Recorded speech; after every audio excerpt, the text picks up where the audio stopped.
Bien, bonjour à tous et toutes. Alors, on est un peu stressés. Vous êtes tellement nombreux.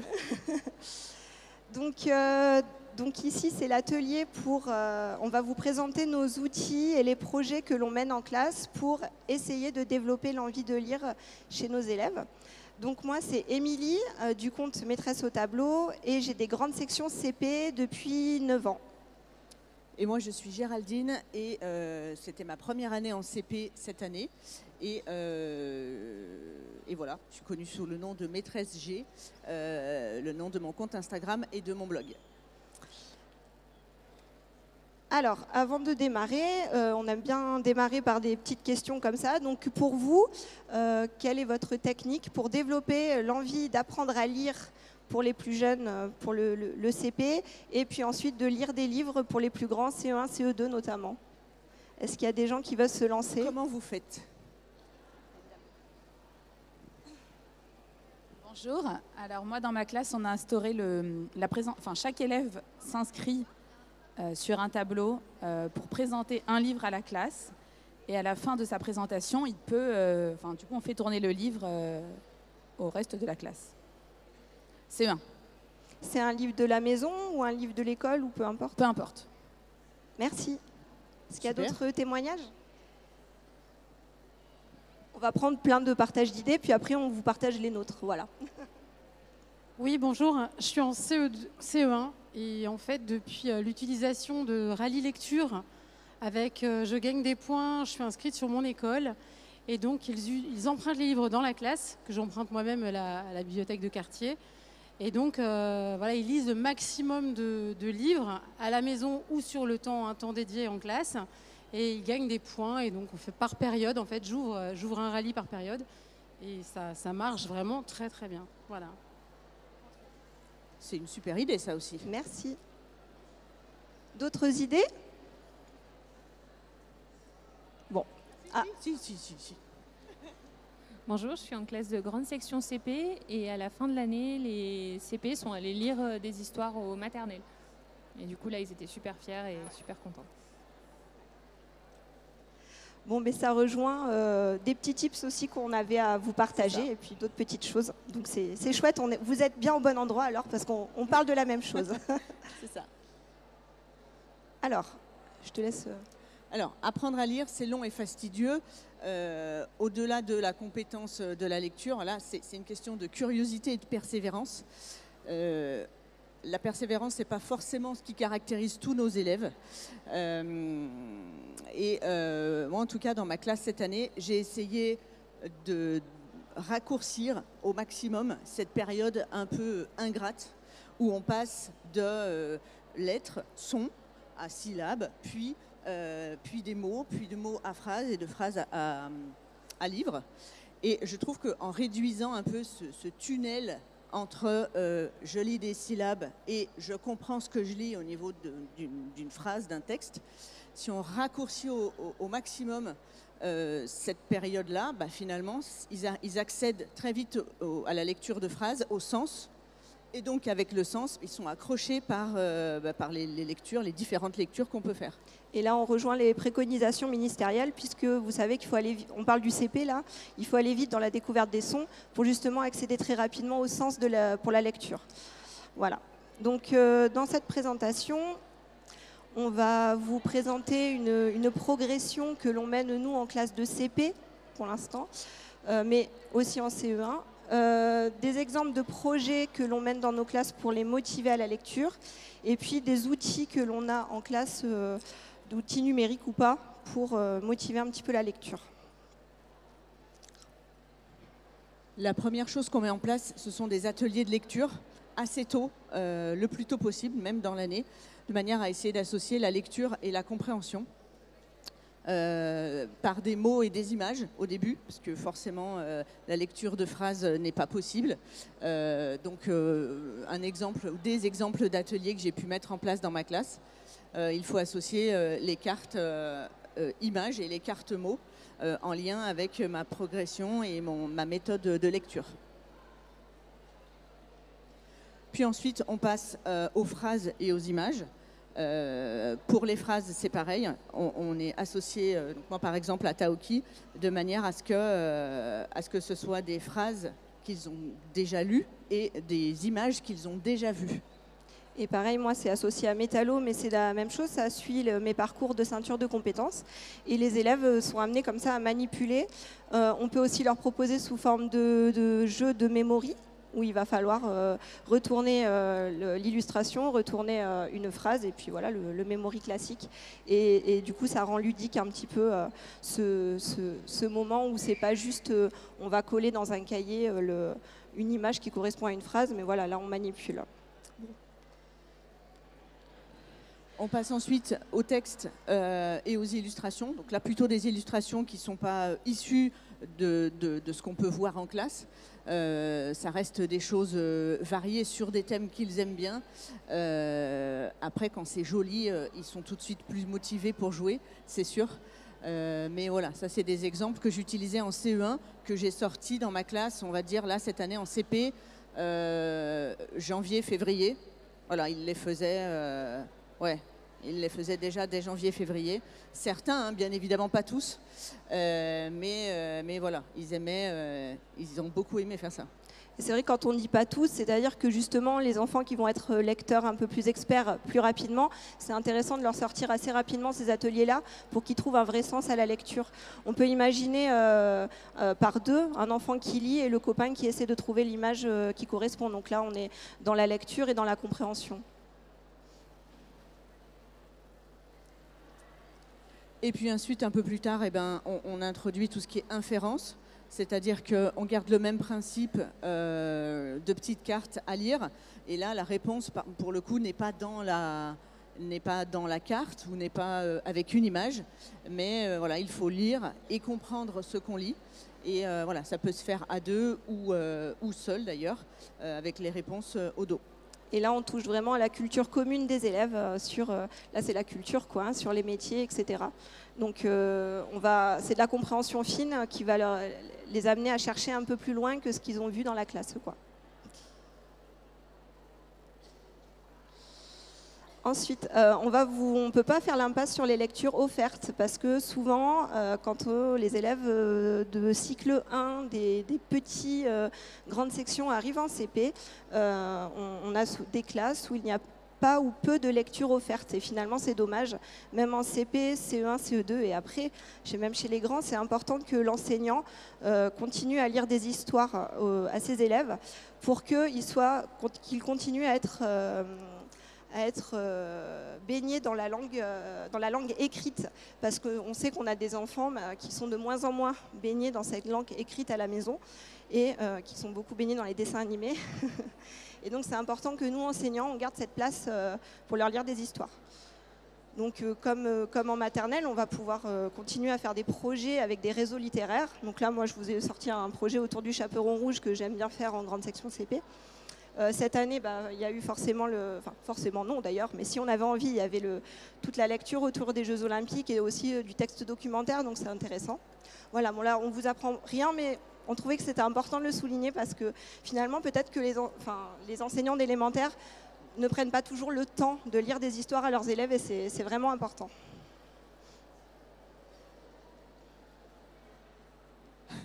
On va parler maintenant de l'affluence. L'affluence, c'est s'entraîner à lire vite, mais pas que, pour mieux comprendre et être acteur de ses progrès. Alors moi, je fais de l'affluence tous les jours dans ma classe, en petits groupes, et je leur énonce les critères de réussite que j'ai mis ici sur la diapo. Donc c'est par exemple lire fort, lire tous les mots, lire tous les sons, faire les liaisons, lire toutes les lignes, respecter la ponctuation, mettre l'intonation. On est en petits groupes généralement, et puis chaque enfant a une responsabilité, entre guillemets. Donc par exemple, il y en a un qui va se focaliser sur lire fort. On va écouter le copain qui lit le texte et à la fin, on fait le bilan. Est-ce que vraiment, tu penses que... Alors, toi, tu t'occupais de lire fort. Est-ce que le copain, il a vraiment suffisamment lu fort? Est-ce que tu as bien compris, etc. Et en fait, le fait de le faire tous les jours, le fait d'avoir ces critères qui sont énoncés du départ, et ben, quelque part, en fait, ça fait qu'ils progressent énormément. On n'est pas obligé de les chronométrer tous les jours. Mais de temps en temps, finalement, ça leur permet de dire, ben voilà, la semaine dernière, j'étais à 30 mots, là, je suis à 40, etc. Et puis ensuite, une fois qu'on est à la période 4, qu'ils arrivent bien à lire, pour certains en tout cas, et ben, on revient en arrière et on se dit, ben, regarde, en janvier, tu lisais 25 mots, là, aujourd'hui, tu es à 60, c'est chouette, etc. Donc l'affluence, c'est bien plus que juste chronométrer le nombre de mots, quelque part. C'est bien plus que ça. Et justement, quand on va leur enseigner ces critères de réussite, l'objectif, c'est vraiment de leur faire comprendre que c'est ce qui va permettre de lire correctement et de se placer en lecteur de vrais livres, puisque là, on sort enfin du B à bas. Et là, il est important de proposer à nos élèves des vrais objets livres, au-delà du manuel de lecture ou du manuel d'orthographe, je ne sais quoi, de CE1. Qu'ils possèdent vraiment l'objet livre. Donc maintenant, ça se fait de plus en plus, on a les livres de première lecture dès le CP, on va avoir des livres un peu plus poussés comme Pirate et moustique de bout de gomme à partir du CE1 qui est vachement bien. Voilà, donc ça ce sont tous des livres qu'on peut placer dans nos bibliothèques de classe. On aime bien, on a toutes les deux la série des Disney de Japon. Je ne sais même plus qui c'est, les Disney, c'est Hachette. Hachette. Ouais. Voilà, Aladdin, les Aristochats, moi je sais que mes CP, c'est les premiers livres qu'ils vont emprunter parce qu'ils connaissent déjà l'histoire et ils sont super fiers d'aller lire ces petits livres tout seuls. Puis ils sont classés par niveau, donc même en début de CP, ils peuvent lire avec des sons très simples. Ils arrivent à lire seuls des livres et ça, ils sont tellement fiers de ça. Moi aussi, assez vite, je me détache de ma méthode de lecture que j'utilise vraiment pour le côté phono. Et après, j'essaye d'avoir des séries de livres, même en CP, pour qu'ils ramènent tous un livre à la maison. Donc là, par exemple, cette année, j'ai piqué, c'est chez Cédrap. C'est des livres que j'avais déjà dans l'école et que j'ai pris pour mes élèves. La l'ours blanc, donc c'est le livre documentaire. Et ils adorent quand ça parle des animaux, etc. Donc là, on commence les lectures suivies. Et donc peu à peu, donc là c'est vraiment lire pour soi et pour comprendre soi. Et peu à peu, les élèves vont pouvoir offrir des lectures à leurs camarades, c'est ce qu'on disait tout à l'heure. Donc là, vous avez un petit garçon, mon fils, qui est en train de lire une histoire à son petit frère. Donc là, il est en CP. Donc ça, c'est un livre de chez Milan, c'est Je lis tout haut. Et en fait, je l'ai mis ce livre parce que je les trouve chouette, cette collection. En fait, l'enfant lit et il peut ici mettre l'illustration pour les copains. En fait, la page se déplie et les copains voient directement l'illustration. Donc il n'a pas à gérer un double... voilà. Donc ça, je les trouve sympas.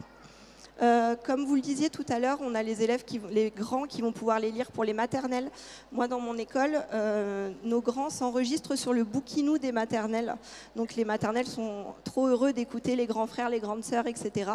Donc du CP au CM2, les grands vont s'enregistrer sur le bouquinou. Mais si on n'a pas le bouquinou, on peut imaginer qu'on peut inviter les classes de maternelle à venir écouter des histoires dans les classes. Et puis avec le petit quotidien aussi, c'est pas forcément toujours des albums ou des livres qu'on a dans la classe, ça peut aussi bien être des reportages. On a beaucoup lu de reportages sur les Jeux Olympiques cette année grâce à mon petit quotidien. Et assez rapidement, ça c'est une photo de ma classe, donc assez rapidement, ils lisent des livres devant les autres, devant les camarades de la classe, et avec la caméra, ils arrivent à lire devant les autres. Et ça, ils sont tellement fiers de pouvoir lire un livre à toute la classe. Voilà, la classe peut suivre grâce à la caméra puisque c'est projeté au tableau. Et au final, ils sont tellement fiers de pouvoir le faire. Donc pour faire ça, on peut imaginer un système de roulement avec un emploi du temps où les enfants pourront ramener un livre à la maison, le préparer à la maison pour pouvoir venir le lire en classe. Ça peut se faire aussi à plusieurs. Sur les temps d'APC aussi, on peut inviter des élèves à venir s'entraîner avec nous, 2-3 élèves sur un même livre. Ils se partagent la lecture et puis en fin de semaine, ils lisent aux copains. Voilà. Et ça, c'est une vraie finalité, c'est intéressant dès le CP avec les premières lectures notamment. Il ne faut pas s'en priver. Comme ça, ils mettent vraiment du sens sur la lecture. C'est ça. Ensuite, donc dans un deuxième temps, on va vous présenter des projets que l'on a menés en classe. Ces projets permettent de lier la lecture et l'écriture notamment. Et c'est toujours en lien avec ce qui se passe dans la vie de l'élève. Ouais. Voilà. C'est bon, on peut... Allez. Alors, les élèves vont écrire pour une lecture différée. Donc, tu veux... Ça montre quelque part l'intérêt de l'écriture. Si on écrit, c'est justement pour pouvoir relire à un autre moment. C'est notamment le cas du poème de la fête des parents, que l'on écrit en classe, que l'on invente ou qu'on le recopie en classe. C'est toujours pour une lecture différée à la maison. Moi, je sais que j'aime bien revenir en arrière dans le cahier du jour, leur montrer les progrès, aussi bien en graphisme que juste en production d'écrit.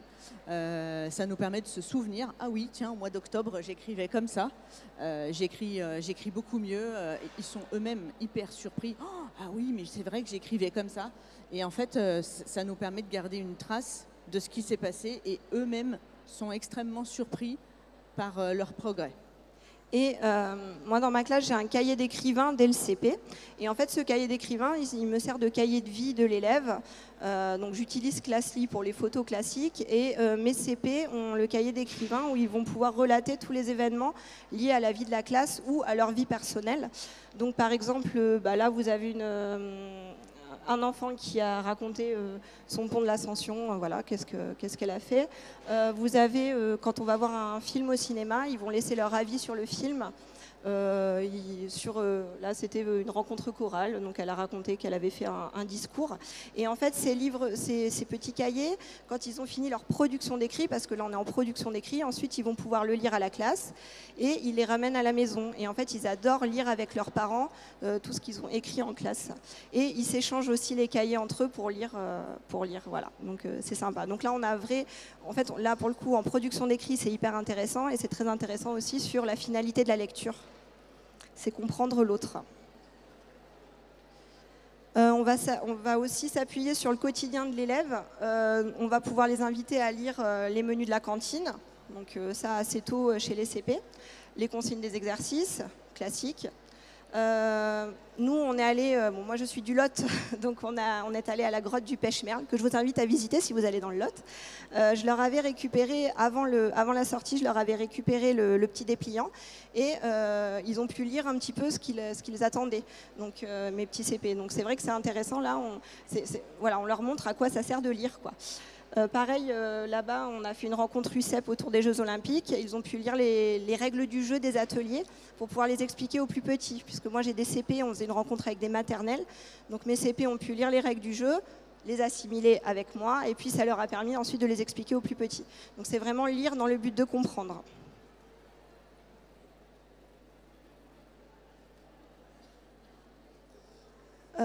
Ensuite, cette année, j'ai fait un projet cuisine. On a pas mal cuisiné. Donc là, la photo là, on a un petit proxy dans le village. Et au mois de décembre, un jour, j'avais plein d'absents et j'avais plus que 10-11 élèves. Et en fait, j'ai sorti une recette de gâteau au chocolat. Et je leur ai dit, j'ai dit à mes CP, hop, là-dessus, on essaye de repérer la liste des ingrédients. On l'écrit et on va la lire. On va aller dans le magasin, on va aller à Proxy, on va lire notre liste d'ingrédients pour pouvoir acheter nos petits ingrédients. Bon, là, c'était la facilité, hein, j'avais beaucoup d'absents. Le Proxy à 2 minutes à pied. Mais voilà, c'était la petite sortie sympa. Et là, pour le coup, ils étaient super fiers d'être devant la caissière comme ça et de lire « On veut du beurre ». Voilà, donc là, c'est vraiment lire pour comprendre. Mais là, c'est vraiment utile, en fait, dans la vie de tous les jours. Ils se rendent vraiment compte que s'ils ne veulent pas oublier un ingrédient, il faut l'avoir écrit, quoi. Quelque part, c'est du pratico-pratique. Voilà. Voilà. C'est au-delà de la simple méthode de classe. Et ensuite, là, je vous ai présenté le travail de Charline du compte Hello Maîtresse. Je ne sais pas si vous connaissez. En fait, sur son compte, elle présente des lectures, ce qu'elle appelle des lectures fonctionnelles, où elle a donc notamment la galette des rois, parce que moi je l'ai utilisée en classe, c'est pour ça que je vous l'ai mis. Donc pour CCP, elle a adapté les recettes, mais elle a aussi adapté la fabrication du pain, je crois, elle a fait. Enfin voilà, donc il y a plein de choses, je vous invite vraiment à aller voir. Et là pareil, les CP vont pouvoir lire, les CP CE1 vont pouvoir lire dans le but de faire quelque chose. Donc on est, voilà, fonctionnel. Alors, on peut faire des correspondances entre les classes. aussi. Alors, c'est ce qui s'est passé dans ma classe cette année, pendant que nous étions en sortie scolaire au mois de juin. Les élèves de grande section, avec leur maîtresse, sont venus dans les classes de CP qui étaient vides et ils sont venus regarder est-ce que des classes de CP c'est pareil que des classes de grande section, est-ce qu'il y a des tables disposées de la même manière, est-ce qu'il y a des pots à crayons communs, voilà. Ils ont posé toutes leurs questions, les grandes sections, et la maîtresse donc les a écrites sur une feuille. Et ensuite, on a fait un échange. On a envoyé la moitié de nos CP en grande section et la moitié des grandes sections sont venues dans nos classes. Ça a permis aux grandes sections du coup, de poser leurs questions. Donc les CP ont lu la feuille. Par exemple, est-ce que la récré va durer pareil, plus longtemps, moins longtemps ? Est-ce qu'il faut écrire les devoirs ? Ils avaient des questions pratiques, les grandes sections.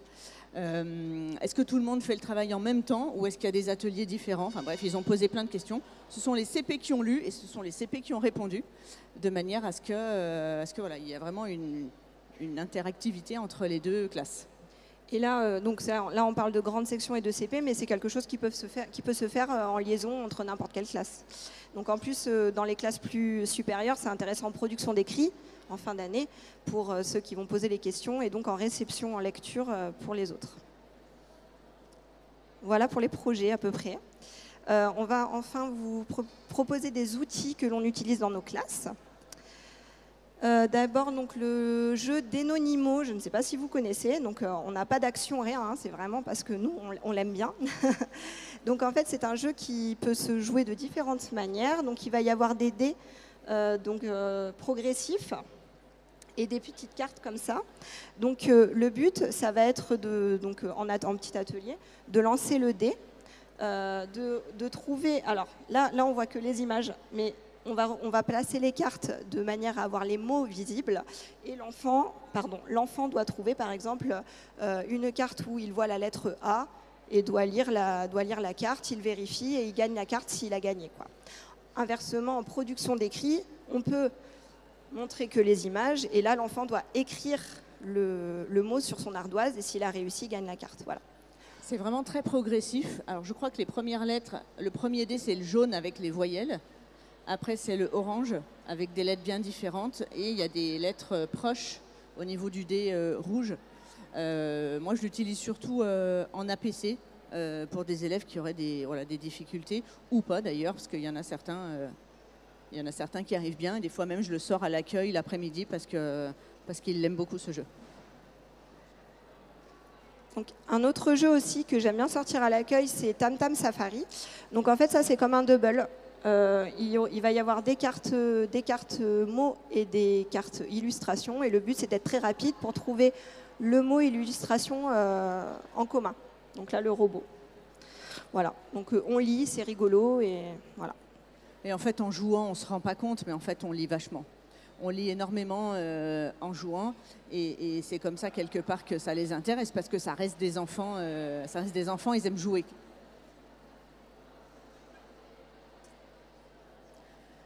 Au niveau des outils numériques, on a utilisé cette année Lalilo. Alors je ne sais pas si vous connaissez Lalilo. C'est un outil numérique qui permet aux élèves de lire ou d'écrire même en composant des mots. Là par exemple, il faut appuyer donc ici et ça dit un mot. Donc là c'était drôle.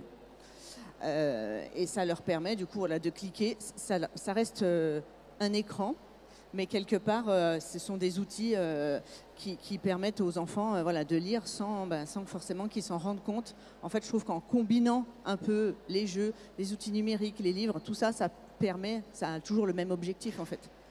Et là, pour le coup, ça permet de travailler les confusions. Et la Lilo s'adapte au parcours de l'enfant. C'est-à-dire que si l'enfant réussit, je ne sais pas si vous connaissez, mais il va avancer plus vite dans le parcours. Et si l'enfant est en difficulté, il va pouvoir réviser des sons. C'est à proposer CP, CE1, voire même CE2, puisqu'il y a des parcours lecture-compréhension. Ça va même jusqu'au CM2. Dans ma classe aussi, on aime bien jouer en lisant avec Pete et Pete. Alors, je ne sais pas si vous connaissez cette application. C'est une application qui permet de lire et de faire des petites actions. Donc là, par exemple, il fallait effacer la brume de la maison de la petite sorcière, et ensuite, cette petite sorcière, il fallait lui faire plein de petites choses en lisant le texte. Ça peut être lu par l'application, mais les enfants peuvent lire eux-mêmes.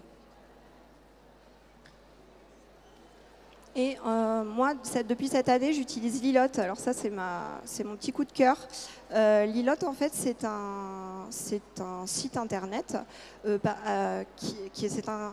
Ce sont des rallyes lecture avec les livres de la classe. C'est-à-dire qu'ils ont une banque de rallyes lecture, de questionnaires de lecture qui se rapportent à des livres.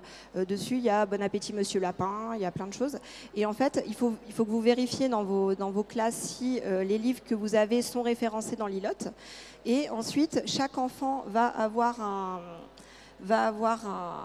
compte.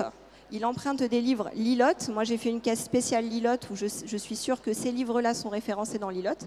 Et il va prendre un livre Lilotte, il le lit à l'école. Si on a des tablettes, des ordi et tout, moi, ce n'était pas le cas cette année. Donc, en fait, il l'emmène à la maison.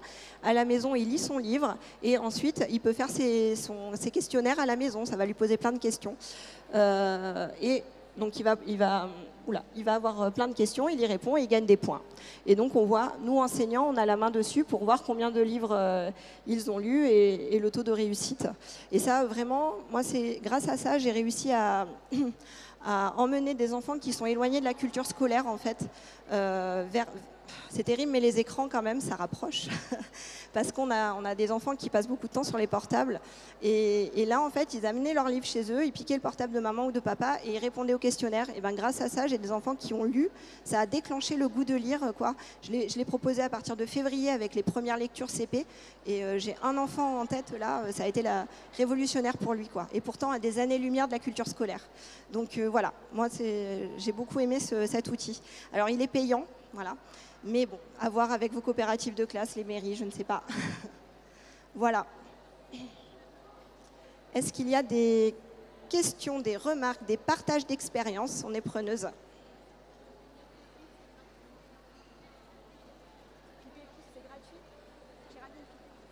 Pit et Pit, oui, c'est gratuit. Il y a une version gratuite. Nous vous remercions. Bon, merci beaucoup.